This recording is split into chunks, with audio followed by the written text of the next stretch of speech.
नमस्कार। आपका अखबार के रविवारी अंक में आपका स्वागत है। मैं हूं प्रदीप सिंह। दुनिया में हर कालखंड में ऐसे लोग हुए हैं जो किसी भी घटनाक्रम को, किसी भी नीति को, किसी भी सिद्धांत को वो शीर्षासन की मुद्रा में देखते हैं, शीर्षासन लगाकर देखते हैं तो जाहिर है कि उनको सब उल्टा नजर आता है और उसी को वो सच्चाई मानते हैं कि ये उल्टा दिखना ही, ये उल्टा जो उन्हें दिख रहा है वही सच है, वही तथ्य है, वही तर्क है। एक दूसरी तरह के लोग भी होते हैं जिनके सामने आप कोई नीति, कोई कार्यक्रम, कोई सिद्धांत, कोई चीज रखिए तो उनका पहला जो रिएक्शन होता है वो मैग्नीफाइंग ग्लास उठाते हैं और देखने की कोशिश करते हैं कि इसमें कहीं कोई छेद दिख जाए। तो ऐसे लोगों को कहते हैं छिद्रान्वेषी, जो हर समय छेद खोजने की कोशिश में लगे रहते हैं। और ये दोनों इसी आधार पर, अपनी इसी जानकारी और समझ के आधार पर एक नैरेटिव खड़ा करते हैं जो हमेशा समाज और देश के विरोध में ही होता है। ये जब भी, जहां भी राष्ट्रवादी शक्तियां मिलेंगी, जहां भी सामाजिक हित वाली शक्तियां मिलेंगी, उनके विरोध में आपको खड़े नजर आएंगे।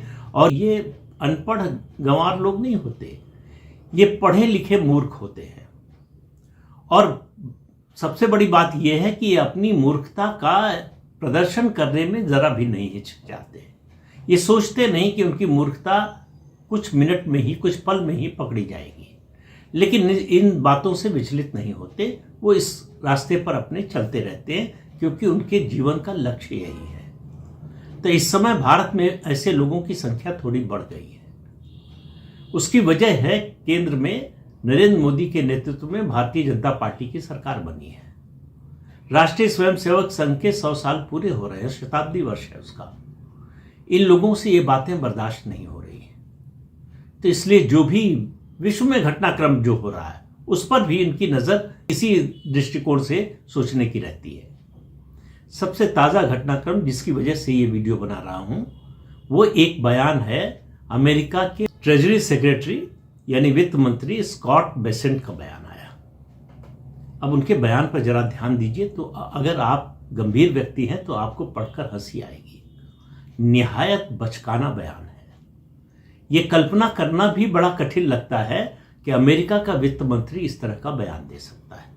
इस समय आपको मालूम है दुनिया में युद्ध चल रहा है, खासतौर से अमेरिका और इजराइल ने हमला किया है ईरान पर। दोनों पक्षों के बीच में युद्ध चल रहा है। युद्ध के 10 दिन होने जा रहे हैं। अभी ऊंट किसी करवट बैठता दिख नहीं रहा है, लेकिन दुनिया में ऑयल की या ऑयल प्रोडक्ट्स की क्राइसिस हो रही है क्योंकि जलडमरू मध्य जो स्ट्रेट ऑफ हॉर्मुज है वो बंद हो गया है। हालांकि ईरान ये कह रहा है कि हमने बंद नहीं किया है, लेकिन हाँ, अगर हमारे दुश्मन का तेल टैंकर, जहाज, शिप कोई गुजरेगा तो उस पर हमला करेंगे। जाहिर है इस वातावरण में कौन रिस्क लेना चाहेगा। जो जितने टैंकर चलते हैं, इस तेल के जहाज चलते हैं, वो सब जो है इंश्योर्ड होते हैं। इंश्योरेंस कंपनियों के लिए चूंकि खतरा बढ़ गया तो उन्होंने इंश्योरेंस प्रीमियम कई गुना बढ़ा दिया है। उसके बाद भी बहुत सी कंपनियां हैं जो इस रास्ते से तेल नहीं ले जाना चाहती क्योंकि कई तेल टैंकर्स पर हमला हो चुका है। तो ऑफिशियली ईरान ने भले न बंद किया हो, लेकिन ये जलडमरू मध्य जो है व्यापारिक आवागमन के लिए बंद है। दुनिया भर में जो तेल का ट्रांसपोर्ट होता है, ऑयल ट्रांसपोर्ट जो होता है, उसका 20% से ज़्यादा, 22% इसी रास्ते से होता है।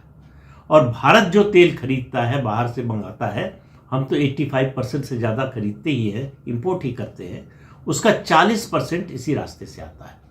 तो भारत पर असर बहुत ज़्यादा है।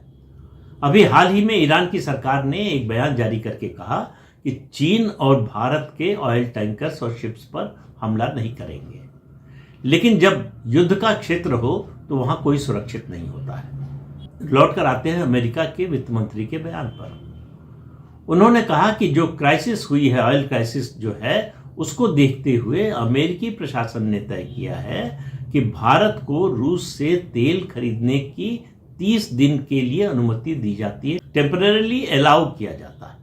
अब ये जो अलाउ शब्द है, इससे ज्यादा बचकानी बात कोई नहीं हो सकती। अमेरिका होता कौन है, उसकी हैसियत क्या है कि भारत को अलाउ करे या न करे। लेकिन ब्रह्मचर्यानी इस पर लेकर उड़ गए। वो तो हर समय तलाश करते हैं, छिद्रान्वेषण की कोशिश में रहते हैं और सुशासन की मुद्रा में तो स्थायी रूप से रहते हैं। तो उन्होंने कहा कि देखिए सारा भेद खुल गया। क्या भेद खुल गया?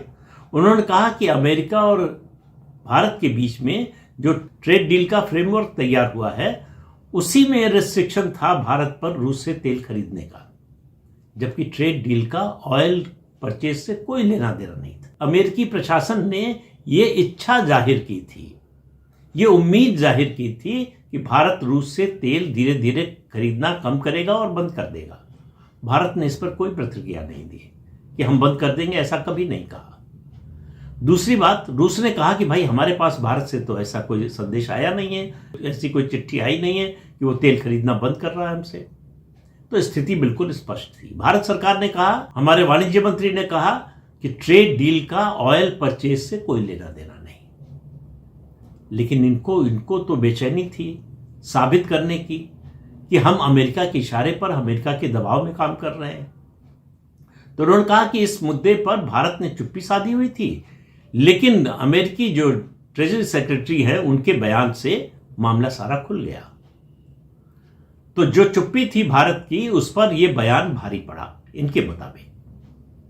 अब आप जरा तथ्यों पर गौर कर लीजिए और अमेरिका और ट्रंप प्रशासन के ट्रैक रिकॉर्ड को देख लीजिए।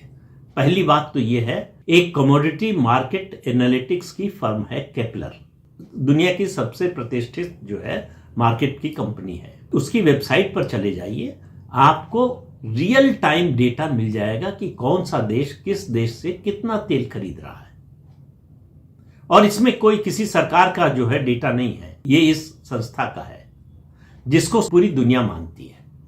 तो ट्रांसपेरेंट तरीके से हर देश को या हर नागरिक को दुनिया के ये डेटा उपलब्ध है। लेकिन ब्रह्मचर्यानी उसमें नहीं जाएंगे क्योंकि वहां उनकी पोल खुल जाएगी। उनका वितंडावाद कैसे चलेगा, उनका छिद्रान्वेषण का कार्यक्रम कैसे चलेगा। उस वेबसाइट के मुताबिक भारत ने फरवरी में भी 1.064 मिलियन बैरल पर डे के हिसाब से रूस से तेल खरीदा है। इस समय रूस जितना तेल बेच रहा है उसका सबसे बड़ा खरीदार भारत है। भारत ने रूस से तेल खरीदना कभी बंद नहीं किया जब से ये रूस और यूक्रेन का युद्ध चल रहा है। उससे पहले हम 0.2% खरीदते थे सिर्फ ऑयल इंपोर्ट का रूस से। ये जो है बढ़कर युद्ध के समय 40% चला गया था, क्योंकि रूस हमें सस्ता तेल दे रहा था, डिस्काउंट दे रहा था। रूस का तेल ज्यादा बिकना शुरू हुआ, उसने डिस्काउंट कम करना शुरू किया, धीरे धीरे लगभग खत्म होने की कगार पर है। हमने भी और सोर्सेज तलाशे और रूस से तेल की खरीद जो है पहले की तुलना में कम कर दिया। बंद कभी नहीं किया, न कभी कहा कि बंद करेंगे। न तो अमेरिका को यह अधिकार है भारत या किसी देश को डिक्टेट करने का कि वो किस देश से क्या खरीदे और क्या ना खरीदे। लेकिन ये बात यहीं तक नहीं रुकती है। ब्लूमबर्ग जो मीडिया हाउस है उसने एक खबर छापी। उस खबर उसने दी कि रूस के 2 ऑयल टैंकर्स जो ईस्ट एशिया जा रहे थे उनको मोड़ दिया गया है भारत की ओर। अब अमेरिका को जाहिर है कि पता लगना था, पूरी दुनिया को पता लगा कि रूस का तेल जो है भारत जा रहा है। तो जो ट्रंप प्रशासन की आदत है, खासतौर से ट्रंप की, तुरंत कूद गए। आपको याद होगा ऑपरेशन सिंदूर, भारत और पाकिस्तान की डीजीएमओ की बात हो गई और यह हुआ कि अब जो है युद्ध को रोक देंगे। फिलहाल जो है इस ऑपरेशन सिंदूर को हम स्थगित कर रहे हैं। तो भारत ऑफिशियली अनाउंस करता, उससे पहले ट्रंप ने अनाउंस कर दिया कि हमने रुकवा दिया, और आज तक दावा करते हैं कि रुकवा दिया। तो इससे पहले कि वो टैंकर भारत आते, और भारत पहले से खरीद ही रहा था, अमेरिका ने यह दावा कर दिया कि हमने 30 दिन का वेवर दे दिया है, इसलिए भारत खरीद सकता है। यह बयान जो है वो अपनी डोमेस्टिक ऑडियंस के लिए था अमेरिका की। भारत पर टैरिफ लगाया, पिनल टैरिफ लगाया, 50% तक लगा दिया। 25% उसमें से था कि आप रूस से तेल खरीद रहे हैं, फिर भी भारत ने तेल खरीदना बंद नहीं किया। आपका दावा था या आपका आरोप था कि रूस से तेल खरीद के भारत जो है रूस की जो वॉर मशीन है उसको फंड कर रहा है। तो इस बयान में यह भी बोला गया,